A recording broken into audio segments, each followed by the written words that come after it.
ہم ذمہ دار لوگ ہیں وراثتی، ہماری فصلیں اچھی ہونے لگ جائیں، ہمارے پلاٹ اچھے بن جائیں تو ہم کہتے ہیں جی ہم بڑے کامیاب ذمہ دار ہیں۔ وَمَنْ أَصْدَقُ مِنَ اللَّهِ قِيلًا، اللہ سے سچا کوئی ہو سکتا ہے کائنات میں؟ قَدْ أَفْلَحَ مَنْ زَكَّاهَا وَقَدْ خَابَ مَنْ دَسَّاهَا، جو اچھا انسان بن گیا وہ کامیاب ہے، اور جو برا انسان بنا وہ ناکام ہے۔ میں نے اس کا مفہوم بتا دیا ہے۔ کامیاب ہو گیا جس نے اپنے آپ کو پاکیزہ کر لیا، اور ناکام ہو گیا جس نے اپنے آپ کو گناہوں میں ڈبو دیا۔ گناہ گندگی ہیں، ہم جانتے ہی نہیں کہ اس اور اس جہان میں کس طرح کامیاب ہونا ہے کہ اللہ راضی ہو جائے۔ کامیابی کا مفہوم ڈاکٹروں میں یہ ہے، کلینک چل جائے، مریض آنے شروع ہو جائیں، اور وہ لیبارٹریوں سے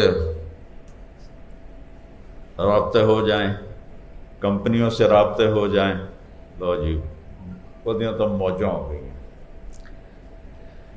اور تاجر میاں ادریس جیسے ان کی تجارت چل جائے، ان کا کاروبار چل جائے، تو ان کے پروجیکٹ لگنے شروع ہو جائیں، یہ کہیں گے لو جی ساڑیاں تو موجوں ہو گئی، سکسیسفل ہیں، بڑے کامیاب تاجر ہیں۔ ہر لائن کی مثال دے دیتا ہوں۔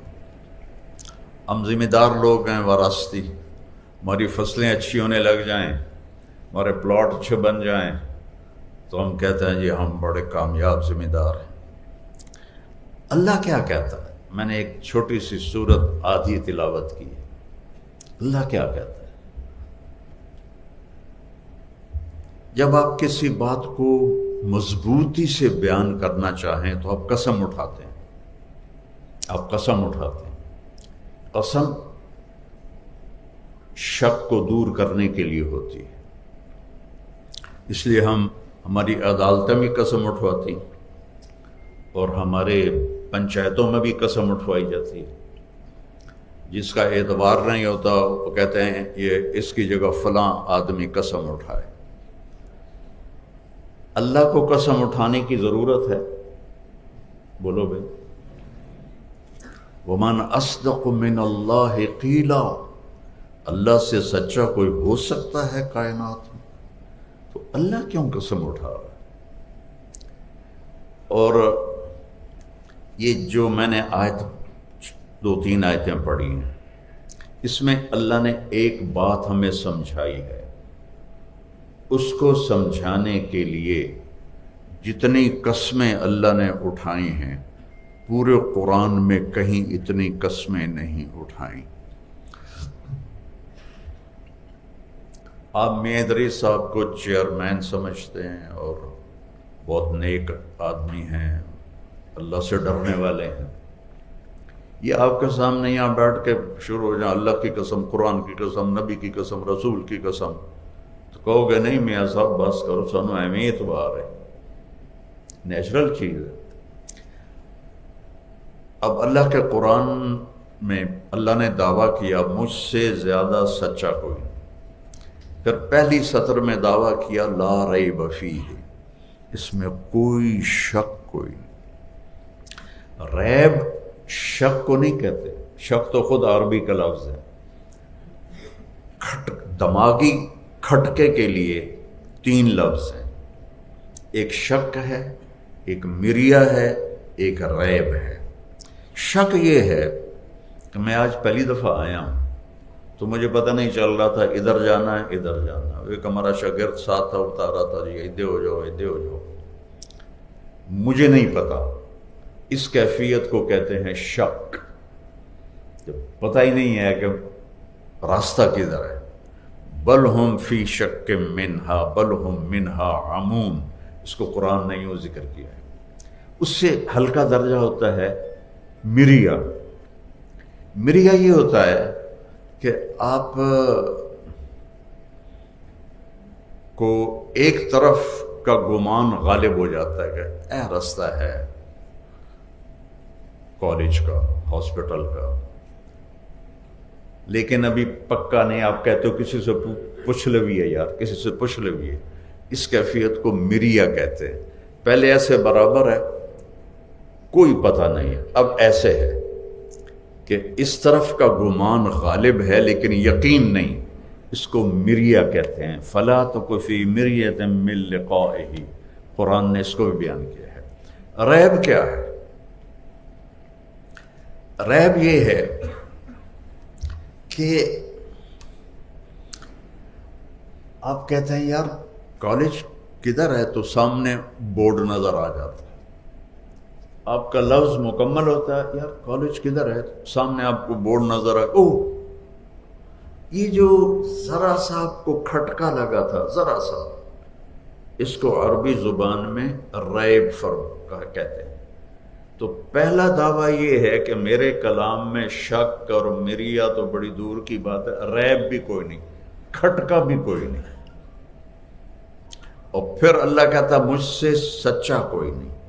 پھر اس کے بعد اللہ کہیں ایک قسم اٹھاتا ہے والعصر، کہیں دو والضحا واللیل اذا سجا، کہیں تین واللیل اذا یغشا والنہار اذا تجلی وما خلق الذکر والانثی، کہیں چار والسماء ذات البروج والیوم الموعود وشاہد ومشہود، کہیں پانچ والفجر ولیال عشر والشفع والوتر واللیل اذا یسر، 5 قسم. جیسے جیسے بات وزنی ہوتی ہے اس پر قسمیں بڑھتی جاتی ہیں. اب جو میں آپ کو سنانے لگا ہوں یہاں اللہ تعالیٰ نے 11 قسمیں اٹھائی.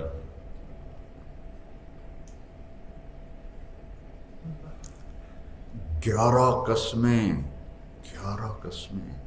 اللہ اٹھائے، زمین آسمان کانپ اٹھے ہیں. والشمس وضحاها والقمر اذا تلاها والنہار اذا جلاها واللیل اذا یغشاها والسماء وما بناها والارض وما طحاها ونفس وما سواها. یہ 11 قسموں کا مضمون کیا ہے؟ قد افلح من زکاها وقد خاب من دساها. جو اچھا انسان بن گیا وہ کامیاب ہے، اور جو برا انسان بنا وہ ناکام ہے. میں نے اس کا مفہوم بتا دیا ہے.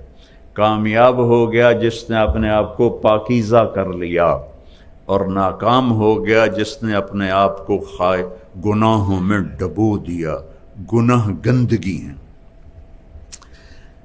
میں تقریباً 82 سے دنیا پھر رہا ہوں، تو وہ ایک ہمیں کہیں لوگ کہہ دیتے ہیں جی آپ کے پاکستان میں پولوشن بڑی ہے اس لیے ہم تو جاتے نہیں ہیں، پاکستانی ہم تو جاتے ہی نہیں.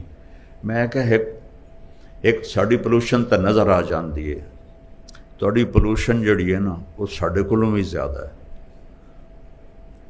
وہ نظر نہیں آتی، وہ سیدھی روحاں تے جا کے پوندی ہے.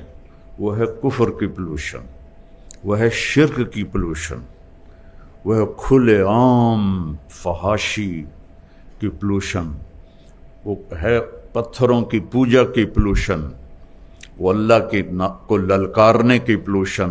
یہ روحوں کو تباہ کر دیتی ہے، گندا کر دیتی ہے. جتنے یہ شوبز میں جاتے ہیں یہ نشے کے بغیر نہیں رہ سکتے. آپ کو دیکھنے میں نظر آتا ہے. میرا ڈیپ تعلق ہے ان لوگوں کے ساتھ. ہمارے زمانے کا جو تھا نا وہ پاپ سنگر، پہلا پاپ سنگر وہ تھا ایلوس پریسلے، امریکہ کا. اس کی جہاں گاڑی کھڑی ہوتی تھی تو لڑکیاں چوم کے اس کی گاڑی کو سرخ کر دیتی تھی، اور وہ ٹائلٹ میں مرا نشوں کی کثرت کی وجہ سے.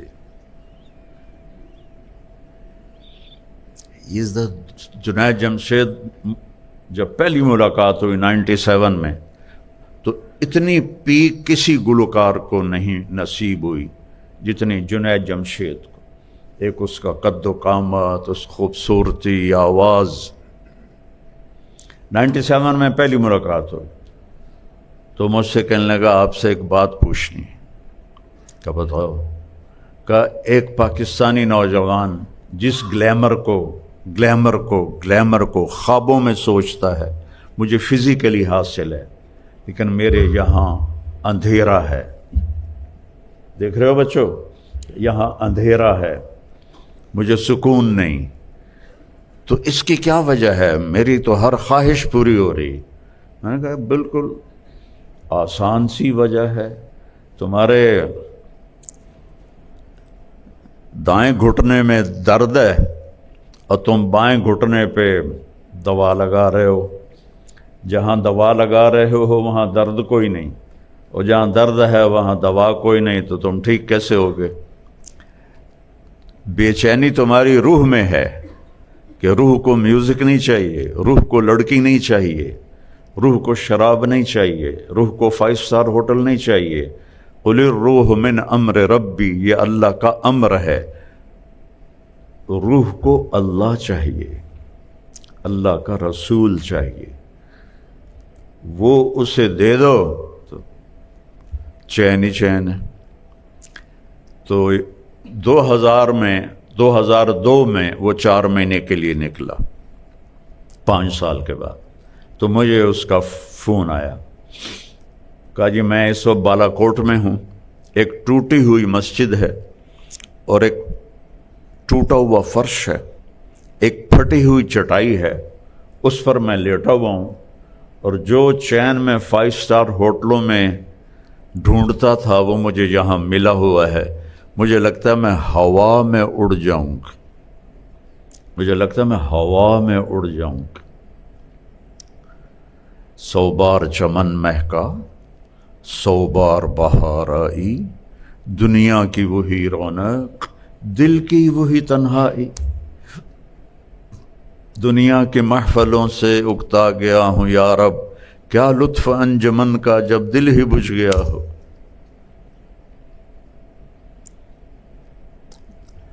دل کا بجھنا جو میرے بیٹے کی موت کے بعد جو میری کیفیت ہے وہ میں آپ کو تو ظاہر نہیں کر سکتا، نہ میں دکھا سکتا ہوں، لیکن مجھے تو ساری دنیا میں رات ہی رات نظر آتی ہے، دن نظر ہی نہیں آتا.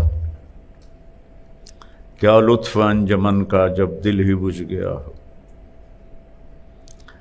تو میرے عزیزو، اچھی مسلمان بنو، اچھی خاتون بنو، اچھے انسان مرد بنو.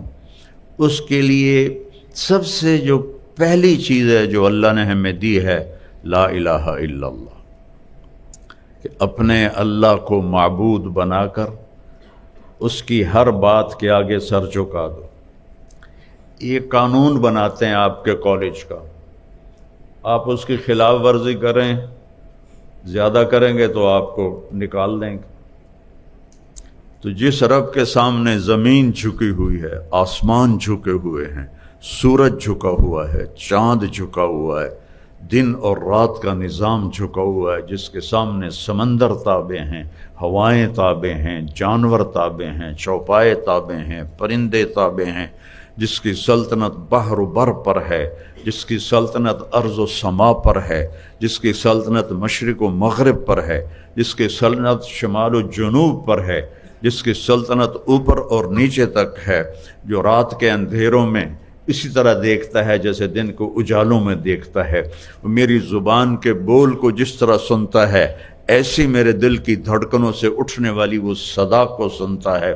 وہ اوپر کے نظام کو سنبھالتا ہے تو نیچے سے غافل نہیں، وہ نیچے والوں کو سنبھالتا ہے تو اوپر والوں سے غافل نہیں ہے. وہ انسانوں کو سنبھالتا ہے تو جنات سے غافل نہیں ہے، وہ جنات کو سنبھالتا ہے تو جانوروں سے غافل نہیں ہے، وہ جانوروں کو سنبھالتا ہے تو پرندوں سے غافل نہیں ہے، وہ پرندوں کو سنبھالتا ہے تو مچھلیوں سے غافل نہیں ہے، وہ صحراؤں کو سنبھالتا ہے تو پہاڑوں سے غافل نہیں ہے، وہ جنگلوں کو سنبھالتا ہے تو سمندروں سے غافل نہیں ہے، وہ ہواؤں کو چلاتا ہے تو بادلوں سے غافل نہیں ہے، وہ بادلوں کو برساتا ہے تو وہ ہواؤں سے غافل نہیں ہے. لا تأخذہ سنہ، اتنا بھی نہیں ہوتا، وہ نہ اونگ ہے، نہ نوم ہے، نہ اس کو کھانے کی ضرورت، نہ پینے کی ضرورت، نہ سونے کی ضرورت. اور عجیب بات، اب سب بچے بچیاں پروفیسر سارے ہم جگہ گھیر کے بیٹھے ہوئے ہیں. جگہ ہے نا، ہر جاندار جگہ گھیرتا ہے۔ میرا خالق اور مالک وہ کیسا ہے؟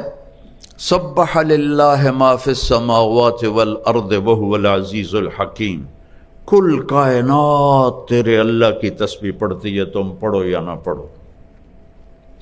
لہ ملک السماوات والارض یحیی و یمیت وہو علی کل شیء قدیر، زمین و آسمان کا شہنشاہ ہے، ہر چیز پہ قادر ہے۔ آئیے اگلی آیت سنانا تھی۔ هو الاول والآخر والظاہر والباطن وہو بکل شیء علیم، وہ اول، وہ آخر، وہ ظاہر، وہ باطن۔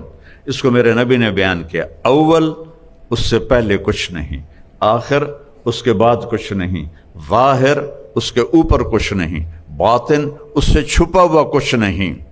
اور اللہ کہتا ہے لا یحویہ مکان، میں تو کسی مکان میں نہیں رہتا ہوں، کسی جگہ میں نہیں رہتا ہوں، جگہ سے پاک ہے، زمانے سے پاک ہے۔ کیا چیز ہے؟